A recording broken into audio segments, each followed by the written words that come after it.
Gosh, I can't even believe I am barely doing anything with the throttle and it just wants to coast forward. I don't have to give it anything.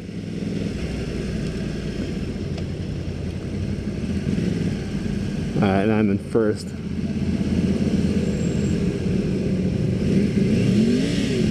Oh yeah, that sounds good. Oh, look at that, dude. That is a nice Duke.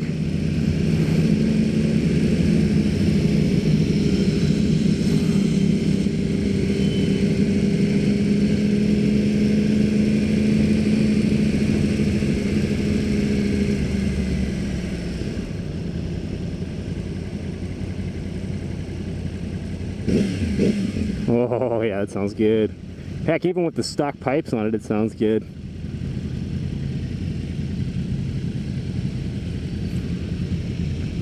Are we still going? Yeah. Oh yeah.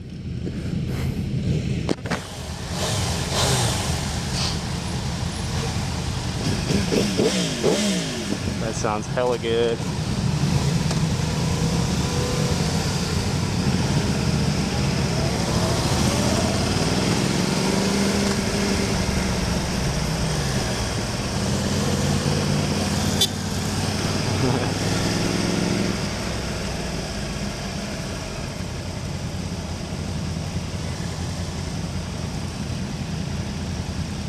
Yeah, this is awesome.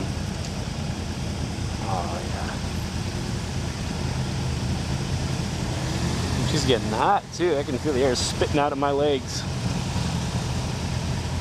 It's up to like 216 now. It's hot.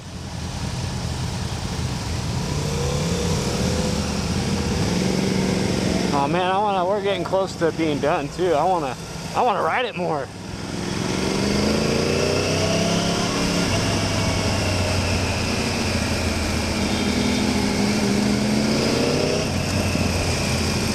It's taking every ounce of self-control for me to not just crank it.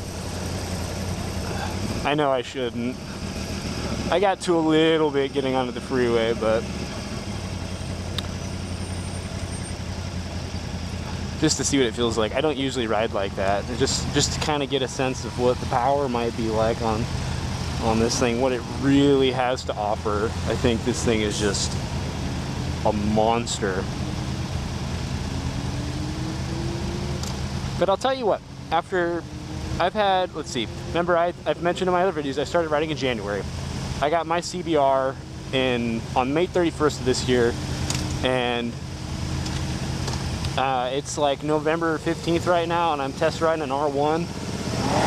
It's pretty, I mean, it's not too hard to handle, to be honest. I still stand by, don't get a leader bike for your first bike, but you can definitely, after a few months, if you feel comfortable enough, you should be able to handle one of these. Just test ride it. I probably wouldn't buy one, I mean, if you really want to, but it's not as scary as I thought it was gonna be. I actually felt a little scared, to be completely honest, you know, because I've never ridden anything, or I've never had control of anything with this much power. Like, this thing has so much juice, and I've never had control of anything with this much juice, so it was kind of scary. But you know, after having tooled around a little bit, it's not too bad.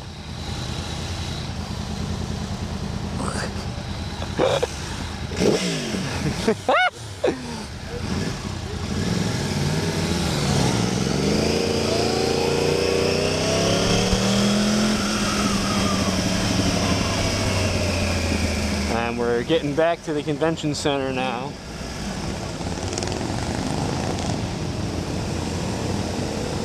Too bad they don't do the ride like Harley does. I hear they just kind of let you go.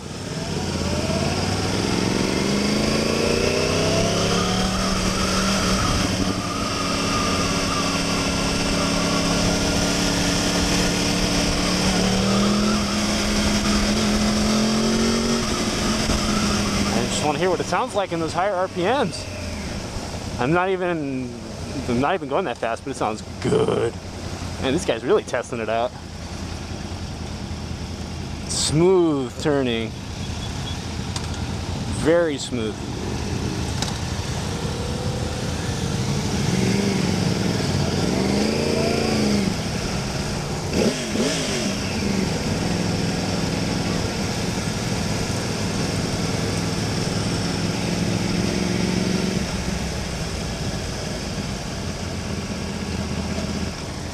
guess we're turning back in now. Are we still go? Yeah.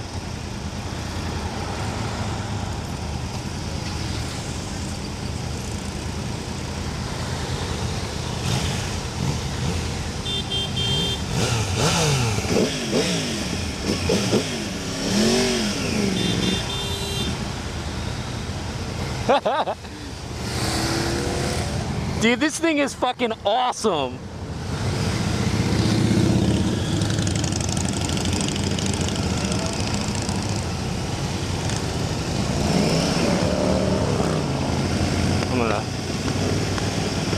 Oh yeah. Oh, feels great.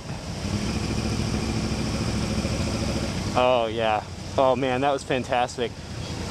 If you guys are gonna go to the show, test ride one of these things. It is so awesome. Not too hard to handle if you've had some experience, but man, is it fun.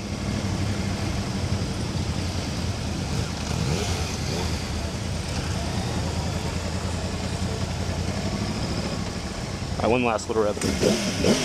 Oh yeah.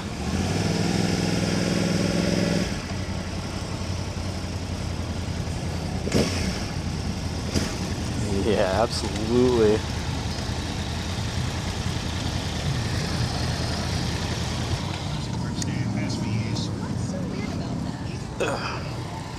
Little.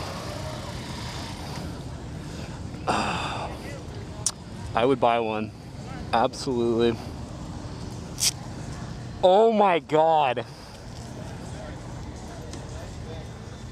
Man, this thing has so much juice, it's not even funny. All I have to do, I barely move and I can just feel it. It just wants, oh my God. Yeah, it really is. It's not even close to the new one. I know, I bet not. God, it felt amazing. I had it in power mode A after like 2 minutes. Oh, I didn't even do any other mode. What do you normally ride? CBR 600. It's a little different, huh? What's that? A little different, huh? Yeah. All right, coming back at you a couple hours later. Now I'm on my way down to visit my folks. I got home and I needed to put my footage up from earlier up on my computer because my memory card was about full, but I'm back on my way now. Had a little bit of time to let the R1 experience sink in, and let me just tell you, man, my mind is blown by that bike. It was absolutely an incredible experience. I mean, that thing, with the power that it had, I mean, that thing was having absolutely no trouble in areas where this thing would have to start working a little bit. Like, it wasn't even trying at all. I think it was like, if I remember correctly, this thing is at like 5,000 RPM in the 20 to 30 mile an hour range in first gear, whereas that thing's only like at 3,000. So I feel like a leader bike would be, if you really like sport bikes and you're doing commuting on your sport bike, the leader bike would probably be a better commuter bike, actually, just because it can go faster at lower RPMs overall than a 600 can. So if you're keeping up with the flow, you're probably going to be sitting, I mean, I sit at about 7,000 RPM in 6th gear when I'm traveling up to freeway speeds around here. I bet that thing would be a good deal lower RPM wise. I would say maybe 6 or even in the mid 5s somewhere, which is actually, it can have a significant difference on your gas. I remember I was going down to my parents' house one day and I had a bag strapped to the back of my bike, so I was going a little slower than usual, and I wasn't even going that much slower. I was going maybe 10 miles an hour slower than usual, and I noticed an improvement in gas mileage just between 7,000 and about maybe 6,000 RPMs. So I bet a leader bike commuting would save you a lot of gas. Oh shit. Okay, that was a little quick.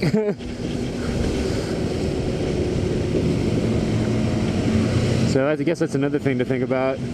But oh my God, incredible motorcycle. If you ever get the chance to ride a leader bike, then take it because it's a heck of an experience. It makes this bike feel slow, to be honest. And this bike is, of course, not even close to being slow. So, be careful if you do, but have fun because it's super cool. I'm about to go around this dude.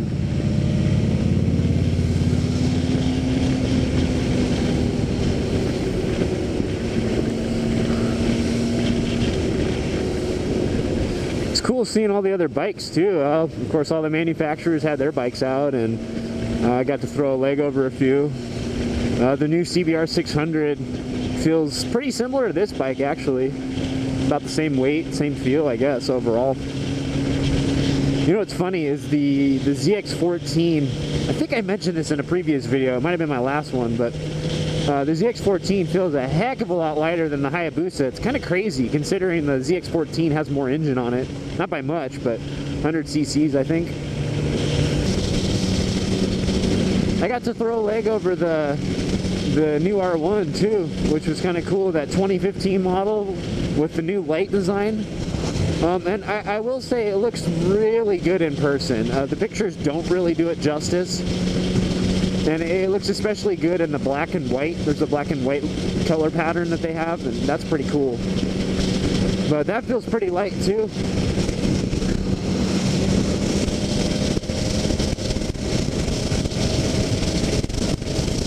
Oh, what else did I do? I saw the 1299 Panigale. That thing looks pretty sick. I guess my problem with Ducati is the $899, the $1199, the $1099, and I guess now the $1299 or whatever it is. They've all looked pretty much the same for the last few years. Like, it'd be kind of cool to see them varied up a little bit. I mean, they look great, but I mean, really the only real difference, I think, as far as I can tell just by looking at it, is the 899s are thinner because, of course, the engine is smaller, and they just get a little fatter as you go up in engine size.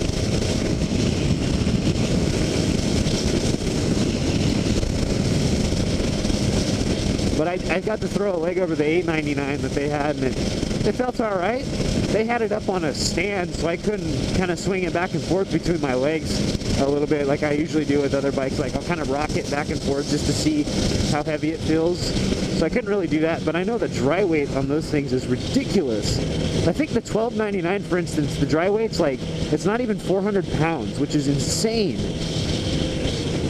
Oh, and I did get to see the H2 and the H2R. They actually had both of them there, which was neat. I wasn't expecting to see the H2, considering they just unveiled it at that big motorcycle show in Europe, I think it is. But I got to see both of those up close. Oh my god, they're amazing looking motorcycles. Like, the pictures, like with the R1, the new R1, the pictures, man, they just don't do it justice. God, it looks so good. I can't wait to see those rock in the streets. And it'll be neat to see some good track footage of the H2R. Thank you, sir. Little wave. But man, I love going to those motorcycle shows. Really, it feels there's such a sense of community, I think, there, just because everyone's there and they all love to ride. And obviously some people, I think, just like to go because they like bikes. Maybe they don't have them, but there's still like a massive sense of community there, and it's really cool. So if you ever get the chance to go to I think it's called the International Motorcycle Show or the Progressive Motorcycle Show or something like that, you should definitely go. It's a real neat show. They had everything there. Why am I lane splitting this fast? I don't need to do this. I guess now that everyone's slowing down, I can stay here. Oh, that dude moved to the side for me. Did you see that? But anyway, guys, I just wanted to recap the show a little bit. I might get some pictures in here or do a separate little video for that. I didn't take too many just because my camera was being stupid. I guess I could use my phone, but I don't know. I didn't really take that many. I just took pictures of the stuff that I thought was super cool, so there should be a few things to look at. So anyway, guys, I'll sign off now, and I'll talk to you later.